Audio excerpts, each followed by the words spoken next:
चलो ध्यान दीजिए, जो हम बहुपद पढ़ रहे हैं तो उसी में हम आगे चलेंगे।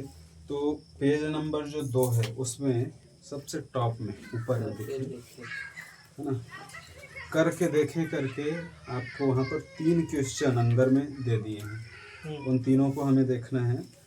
तो सबसे जो पहला है उसमें क्या है देखिए, तो जोड़ने के लिए बोला गया है 2x - 7। डायरेक्ट हम हल करते हैं ना, इसको क्वेश्चन को आप अपने बुक से देखिए, ठीक है। तो हमें बोला गया है 2x माइनस में है 7, ठीक है, और साथ में जोड़ने के लिए बोला गया है 5x और प्लस में 9 है। इन दोनों को जोड़ना है, ध्यान दीजिए पहले।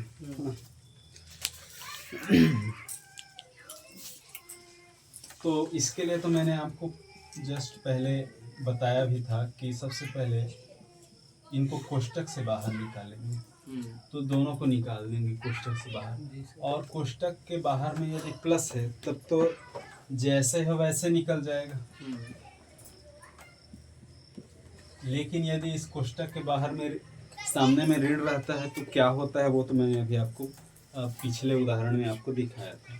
अब अगला काम क्या करेंगे कि जो x के पद हैं उनको साथ ले लेंगे, और जो विदाउट x है उनको भी साथ ले लेंगे पीछे में, ठीक है। इधर देखिए, यहाँ सामने में 2 पद हो गए, 2x, और दोनों की चिन्ह समान है, दोनों धन है।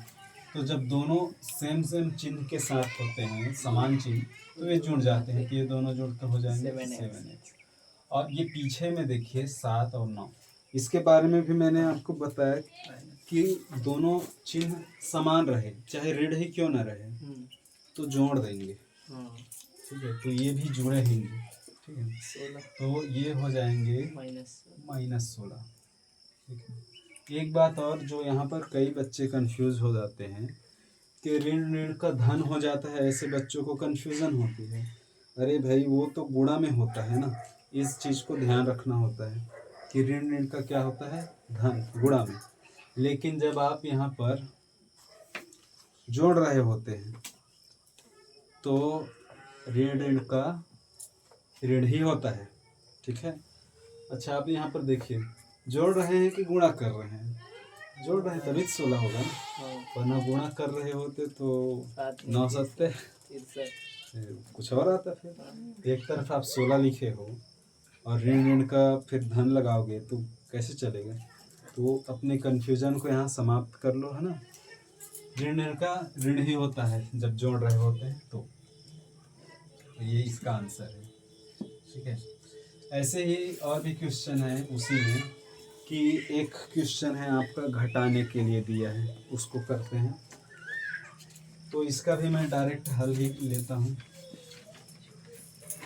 यहाँ ध्यान दीजिए, 3x²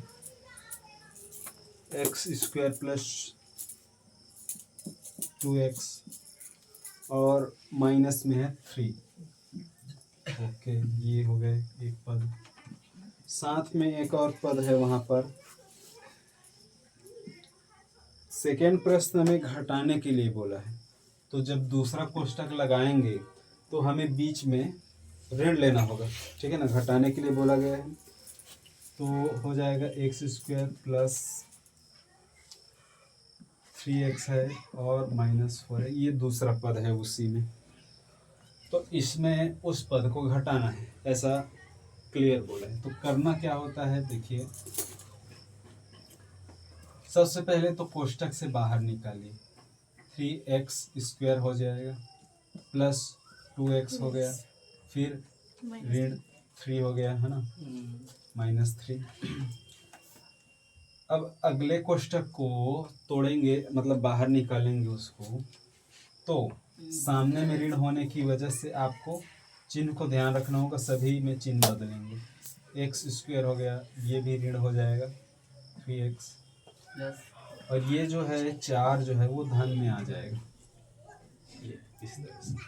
अब अगला काम क्या करना होता है कि जो समान पद हैं, सजात हैं, उनको साथ में लेते हैं। तो 3x² है, साथ में इसको लेंगे, ये x के पद हैं, ऋण में है ना, ये ले लेंगे।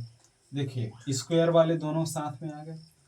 अब ये x वाले पद को लेते हैं, तो यहाँ पर है 2x और यहाँ पर है 3x। ओके, अब देखिए अंक को लेंगे तो ऋण 3 है और ये जो है +4 है। ये हो गया। अब यहाँ पर आप अपना जोड़ा देख लीजिए कि ये यहाँ पर अब आपस में जुड़ेंगे कि घटेंगे, ये तो डिपेंड करता है दोनों के चिन्ह पर। समान चिन्ह हुए तो जोड़ देंगे, अलग अलग चिन्ह हुए तो घटा देंगे। तो यहाँ पर देखिए अलग अलग चिन्ह है, एक धन है एक ऋण है, घट जाएगा, घट कर ये आएगा 2x²।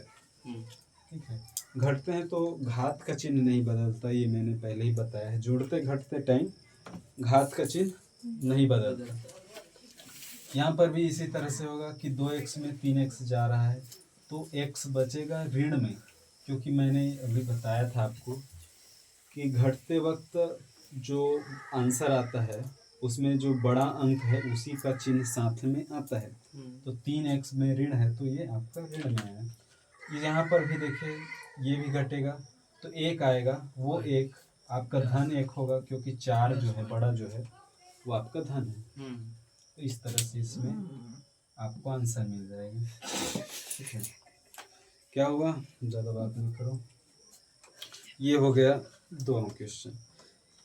एक आपका उसमें गुणा भी है, तो गुणा को रहने देते हैं। ठीक है, बहुत लंबा चला जाएगा गुणा, लेकिन मैंने आपको इसके पहले प्रोसेस आपको बता दिया है कि गुणा करते कैसे हैं।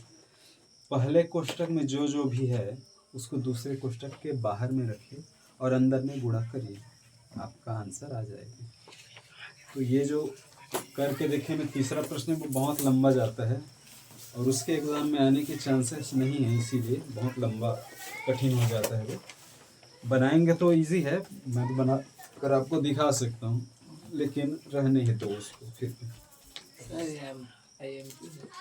हाँ, ये दोनों अच्छे प्रश्न हैं, इसको तैयारी करना है आपको।